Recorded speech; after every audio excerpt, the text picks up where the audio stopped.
दोस्तों, आप देख रहे हैं परख न्यूज़ चैनल और हमारे साथ हैं सुरेश कुमार जी, जो नेशनल कोऑर्डिनेटर और पंजाब के एससी डिपार्टमेंट के भी प्रभारी हैं।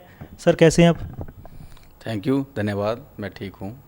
सर, अब तो पंजाब में भी एक दलित सीएम बन चुके हैं। कैसा पार्टी को फील हो रहा है और आपको कैसा फील हो रहा है? देखिए, पंजाब के अंदर कांग्रेस पार्टी ने चरणजीत चन्नी जी के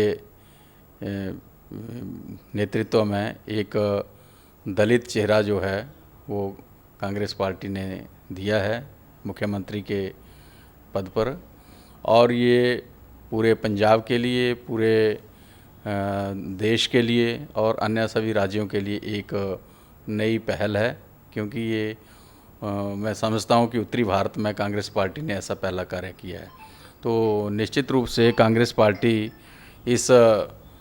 इसको बड़े अच्छे तरीके से गौरवान्वित महसूस कर रही है।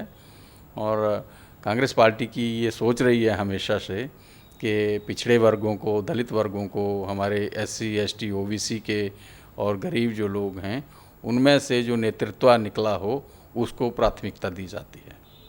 सर, कांग्रेस पार्टी के अगर एससी डिपार्टमेंट की बात करें, ऐसे और राज्य कितने हैं जो ऐसे चेहरों पर, दलित चेहरों पर पार्टी दांव आगे खेल सकती है?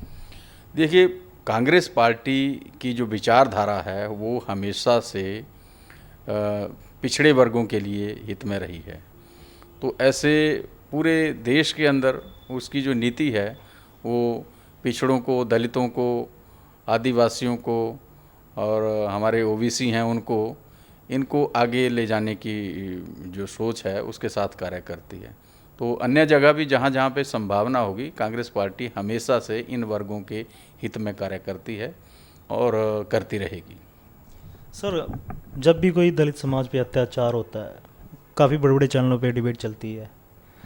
बीजेपी के नेता ये बोलते हैं कि कांग्रेस के टाइम में भी होते थे।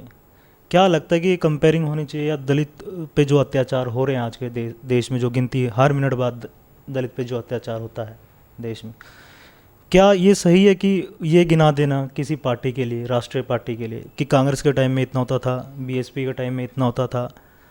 कितना जायज़ मानते हैं? इस पे स्टॉप कैसे लग सकता है? देखिए, जब से देश के अंदर भारतीय जनता पार्टी की सरकार बनी है तब से पूरे देश में दलितों के उत्पीड़न के जो मामले हैं वो बढ़े हैं। दलित महिलाओं के जो उत्पीड़न के मामले हैं, उनके शोषण के मामले हैं, चाहे बलात्कार के मामले हैं, उनमें बढ़ोतरी हुई है। एट्रोसिटी के केसेस हैं, उनमें बढ़ोतरी हुई है। ये पिछले इन 7 वर्षों में लगभग जो है वो 80% बढ़ोतरी इन मामलों में हुई है। और जिस जिस राज्य में भी भारतीय जनता पार्टी की सरकार है उसमें आए दिन ऐसी घटनाएं होती रहती हैं। जैसे कि यूपी के उदाहरण आपके सामने हैं, हमारे अन्य राज्य हैं जहाँ जहाँ पे भारतीय जनता पार्टी की सरकारें हैं, वहाँ ऐसे घटनाएं जो हैं आए दिन होती रहती हैं। और भारतीय जनता पार्टी की जो सरकार है वो इन मुद्दों को और इन मामलों को एड्रेस करने में पूरी तरह से नाकाम रही है। जहाँ तक इन आंकड़ों की तुलना करने की बात है, मात्र ये कहना कि कांग्रेस के टाइम में भी ऐसा होता था, ये किसी भी बात का जवाब नहीं है, ये किसी बात का हल नहीं है। अगर आपको चुना गया है, आपको बहुमत मिला है, तो आपको इसी बात के लिए बहुमत मिला है कि जो कमियां कांग्रेस के टाइम में रह गई थी आप उनको पूरा करें, ना कि आप उनके साथ अपनी तुलना करें। अगर उस वक्त गलत होता था तो क्या ऐसा उनको कोई सर्टिफिकेट मिल जाता है कि वो आगे भी गलत करते रहें? क्या दलितों के ऊपर अत्याचार पहले होते थे तो अब भी उनमें बढ़ोतरी होनी चाहिए, इसको वो जायज़ कहना चाहते हैं? तो ये मेरा ये मानना है कि जो भारतीय जनता पार्टी के लोग या अकाली दल या जो दूसरे जो राजनीतिक संगठन हैं वो ऐसी बातें करते हैं, तो ये कोई तर्कसंगत बात नहीं है। दलितों का उत्पीड़न जो है वो रुकना चाहिए और दलितों के ऊपर जो अत्याचार हैं उनके ऊपर रोकथाम होनी चाहिए, चाहे कोई भी सरकार हो। और ये समाज के अंदर एक बहुत घृणित कार्य है। सर, आने वाले कुछ ही समय बाद पंजाब में चुनाव है और आप पंजाब के एससी डिपार्टमेंट के प्रभारी भी हैं, और बीएसपी और अकाली दल एक साथ आ गई हैं। बीएसपी जो कि यूपी के अंदर दलितों की बहुत बड़ी पार्टी मानी जाती है और काफ़ी बड़ा दलित वर्ग बीएसपी के साथ जुड़ा भी हुआ है। किस तरह देखते हैं आने वाले टाइम में दलित वर्ग कहीं बढ़ तो नहीं जाएगा? जैसे एक तरफ चन्नी जी दलित समाज से सीएम है और उधर बीएसपी अकाली दल के साथ मिल गया। किस तरह देखते हैं आने वाला चुनाव? देखिए, जहाँ तक बहुजन समाज पार्टी की बात है या अकालियों की बात है, पंजाब का दलित कभी भी इनके ऊपर भरोसा नहीं करेगा, क्योंकि बहुजन समाज पार्टी का जो चेहरा है उसको हिंदुस्तान का दलित भली भांति जान चुका है। चाहे उत्तर प्रदेश की बात हो, वहाँ उनकी सरकारें बनी, लेकिन कोई ऐसा कार्य जो है वो दलितों के उत्थान के लिए बहुजन समाज पार्टी में ना उत्तर प्रदेश में किया है, ना किसी अन्य राज्य में ऐसा उन्होंने कोई पहल की है। अन्य राज्यों में तो उनकी अभी तक शुरुआत भी नहीं हुई है, लेकिन जहाँ जहाँ भी वो जाते हैं उनको कोई ऐसी तवज्जो नहीं मिलती है, क्योंकि वोट के लिए कोई भी घोषणा करना वो एक अलग बात है, लेकिन उसको अमली जामा पहनाना और सही मायने में दलितों के हित की बात करना जो है, उनके लिए कुछ कार्य करना जो है अलग बात है। पंजाब के अंदर अकाली दल और बहुजन समाज पार्टी का एक अनैतिक गठबंधन हुआ है और उस गठबंधन को इस तरीके से ले रहे हैं कि हम दलित वोट को भ्रमित करें, लेकिन पंजाब का जो दलित है वो भ्रमित नहीं होगा। कांग्रेस पार्टी ने दलित समुदाय को सम्मान देते हुए चरणजीत सिंह चन्नी जी को मुख्यमंत्री बनाया है और इतना बड़ा सम्मान जो है वो इस वर्ग को दिया है, तो निश्चित रूप से पंजाब का जो दलित है वो कांग्रेस पार्टी के साथ ही जाएगा। सर, एक और लास्ट सवाल है आपसे। जैसे कि भारत में हर जगह प्राइवेटाइजेशन चल रहा है, प्राइवेट कर दी जा रही हैं सारी चीज़ें, रेलवे हो या कोई और डिपार्टमेंट हो, कहीं ना कहीं आपको ये नहीं लगता कि जो दलितों का आरक्षण है वो कहीं ना कहीं समाप्त होता जा रहा है?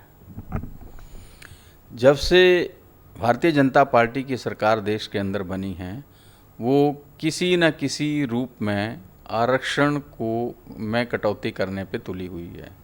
चाहे वो प्राइवेटाइजेशन के नाम पे उसमें कटौती करे, चाहे वो नौकरियों सरकारी नौकरियों में भेदभाव करके करे, या वो लिटरल एंट्री करके भी अब नियुक्तियां कर रही हैं। तो ये तमाम चीज़ें जो हैं वो आरक्षण के ऊपर भारतीय जनता पार्टी का एक प्रहार है और वो संविधान के साथ छेड़छाड़ करने का प्रयास करना चाह रहे हैं, लेकिन ऐसा कोई भी प्रयास भारतीय जनता पार्टी के लिए भारी पड़ेगा।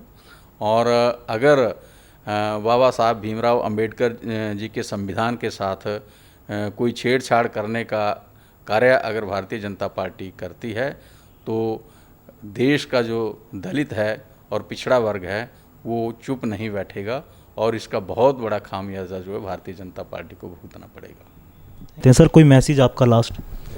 देखिए, हमारा कांग्रेस पार्टी की तरफ से यही मैसेज है कि हम कांग्रेस अनुसूचित जाति विभाग की तरफ से चरणजीत सिंह चन्नी जी जो मुख्यमंत्री पंजाब के बने हैं, उनके नेतृत्व में पंजाब के अंदर जो है हम जाएंगे और पंजाब में सरकार को रिपीट करने की दिशा में कार्य करेंगे। और इसी संकल्प के साथ सभी जो हमारे दलित समुदाय के लोग हैं वो अपने अपने क्षेत्रों में जुट गए हैं और ये जो सम्मान हमें कांग्रेस पार्टी ने दिया है, सोनिया गांधी जी ने दिया है, राहुल गांधी जी ने दिया है, प्रियंका गांधी जी ने दिया है और कांग्रेस पार्टी के नेतृत्व ने दिया है, हम पूरा भरोसा दिलाते हैं कि पूरा पंजाब का जो दलित समुदाय है वो चरणजीत सिंह चन्नी जी के नेतृत्व में आगे बढ़ेगा और दोबारा से यहाँ पे सत्ता में वापसी करेगा। तो दोस्तों, अब देखना ये है कि जो चन्नी जी दलित चेहरा पंजाब सीएम भी हैं और आने वाले समय में सीएम कैंडिडेट भी रहेंगे।